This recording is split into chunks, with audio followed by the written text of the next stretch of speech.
Today we're taking a tour of our completed walk-in pantry, and I'm hoping this will give you some ideas for your pantry. First thing I want to share with you actually is the door to this pantry. It just turned out absolutely beautiful. Okay, so now let's go inside. Now as soon as you come in here to the very left, the first thing all the way from the floor all the way up to the ceiling is a section that is perfect to put all of your cookbooks. So you can see when you first come in, we do have a lot of items in the pantry. And I'm gonna go ahead and start over here. On this lower shelf, I'm able to keep items like broth. I got a lot of my cranberry juice, lemonade, and tea. This next level up, I go ahead and I've started to put some canned goods here. I like these little stair-step clear shelves for your canned goods. I'm able to put everything related to tomatoes on this side. And then over here, I can put green beans and corn, and then some fun little cookies. When you move on up over here on this shelf right here, I like to put items that you can quickly pick up and grab and go. There's some popcorn, there's some little breakfast bars. You can even keep your instant oatmeal down here. I've got some more canned goods, seafood items, and beans. These little containers like this are great for those little tuna packets. And as you go up, these are items that I don't get into quite as often. I'm able to keep all of my chips where I can easily reach them. Got some more canned goods here, mostly soups.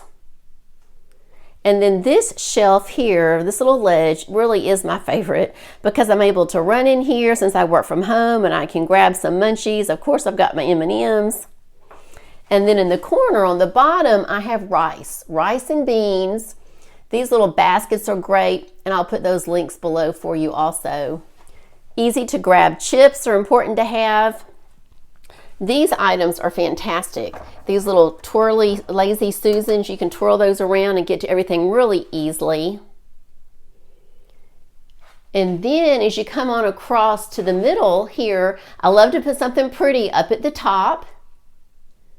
And then I keep my pasta, and then this shelf here really contains all types of things for baking. Baker's chocolate, and you got white chocolate chips and chocolate chips.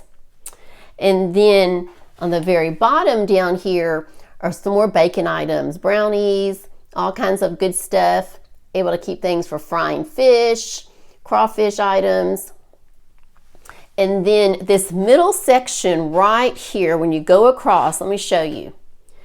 I love these containers, and I'll put a link for those. I got those on Amazon, and I have another video that was coming out that will show you how to use these. They're absolutely fantastic.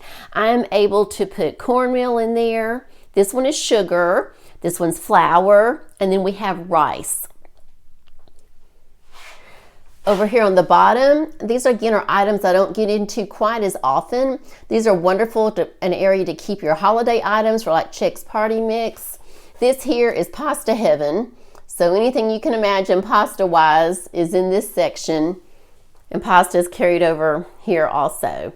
Able to keep all my nuts together over here. And again, another one of these little twirly Lazy Susans for all your sauces, like your Cholula sauce and your Worcestershire sauce, your steak sauce, and then of course your oils. And then at the top over here, I keep some extra bowls and different things that I'll use when serving, when we have different gatherings.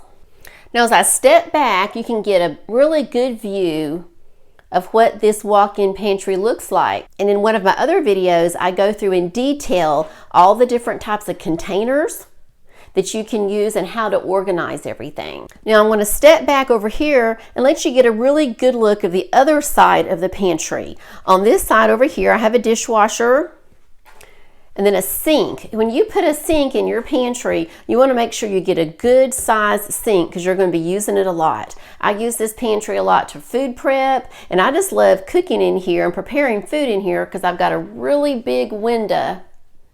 As you can see, it just looks out. We live out in the country, and so you can just look out for a long way. Now over here on this end of the pantry, I have shelves along the bottom for things like water and plastic bags, etc. And over here, I have got these large drawers. This was the best thing I ever did in this pantry. I love this drawer. I can put all of my bags in here and foil. It's so easy to get to. The one at the bottom has extra things that are heavy, like flour and sugar and brown sugar.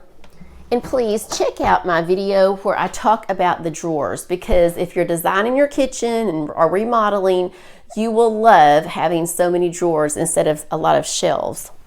So right here on the rest of my countertop, I love how I can put all my appliances. I'm able to put my Instapot, and then I have my slow cooker or my crock pot. I've got my mixer, and then I have my air fryer, which I do use a lot, and I have got my blender. Now I love over here on these cabinets how we did put glass at the top. I think they turned out really nice. I'm able to put some dishes in here. They're from my grandmother and from my great-grandmother. And then on this side always, since when you walk in you see this area, I like how I can put items during the holidays at Christmas time, July 4th, etc. I'll put special dishes up here.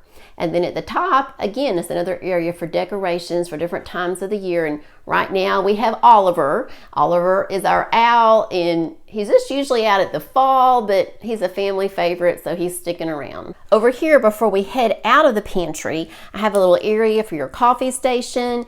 And then above that is the microwave and plenty of area here to put all of your mugs. If you're building a new pantry and you've got some questions, leave those in the comments. I will get back with you, and I'll see you in just a few minutes on that next video that's popping up.